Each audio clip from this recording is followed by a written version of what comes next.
আপনার মোটরসাইকেল অথবা বাস, truck, private কারের ডিজিটাল নাম্বার প্লেট হারিয়ে গিয়েছে, নষ্ট হয়ে গেছে বা ভেঙে গেছে, কি করবেন? সর্বপ্রথম আপনি আপনার যেখানে হারিয়েছে বা যেখানে নষ্ট হয়েছে সেই থানার অধীনে একটি জেনারেল ডায়েরি করবেন, জিডি করবেন। জিডি করার নিয়ম আমাদের ভিডিও রয়েছে, দেখে আসতে পারেন। জিডি করে জিডির কপি নিয়ে বিআরটিতে চলে যাবেন। আপনি যে বিআরটির অধীনে রয়েছেন বা যে কোনো বিআরটিতে চলে যাবেন। বিআরটিতে গিয়ে আপনি একটি ফর্ম সংগ্রহ করবেন ডিজিটাল নাম্বার প্লেটের আবেদনের জন্য, নতুন করে হারিয়ে যাওয়া ডিজিটাল নাম্বার প্লেট।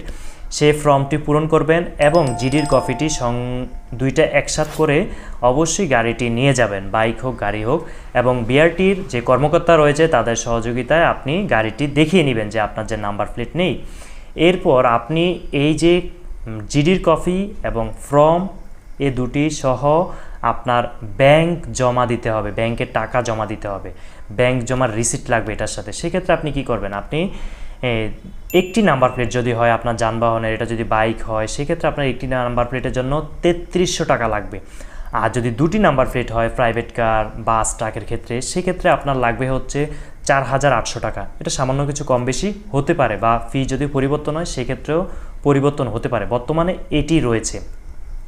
ব্যাংকে গিয়ে বিআরটি এর এই টাকাটি নির্ধারিত যে নির্ধারিত ব্যাংক রয়েছে বিআরটি এর, সেগুলোতে আপনাকে জমা দিতে হবে। এবং জমার দেওয়ার পূর্বে বিআরটিতে তো আপনি এসেছেন, সেখান থেকে আপনি একটি রিসিট ফর্ম নিয়ে যাবেন, আলাদা একটি ফর্ম রয়েছে টাকা জমা দেওয়ার, সেটি দিয়ে আপনি টাকাটি জমা দিবেন। এবং সেই রিসিট বিআরটিতে থেকে একটি ফর্ম নিয়েছেন বিআরটিএ থেকে, সেই ফর্ম এবং জিডির কপি, এই তিনটিকে একসাথে করে ফটোকপি করে এক সেট ফটোকপি আপনার কাছে রেখে দিবেন এবং ওই কপিটা আপনি বিআরটিতে গিয়ে জমা দিবেন।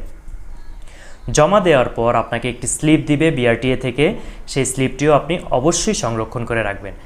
এরপর আপনার কিছুদিন পর, এটা তৈরি হতে অবশ্যই কিছু সময় লাগবে, আপনার মোবাইলে একটি এসএমএস যাবে।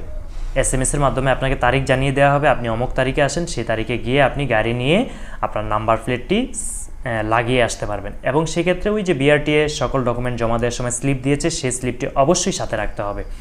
আশা করি পুরো ভিডিওতে বুঝতে সক্ষম হয়েছেন। কোনো বিষয় যদি বুঝতে সমস্যা হয়ে থাকে অবশ্যই কমেন্ট করে জানাবেন।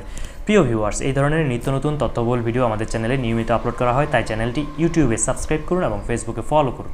আমাদের সাথে থাকার জন্য অসংখ্য ধন্যবাদ। আল্লাহ হাফেজ।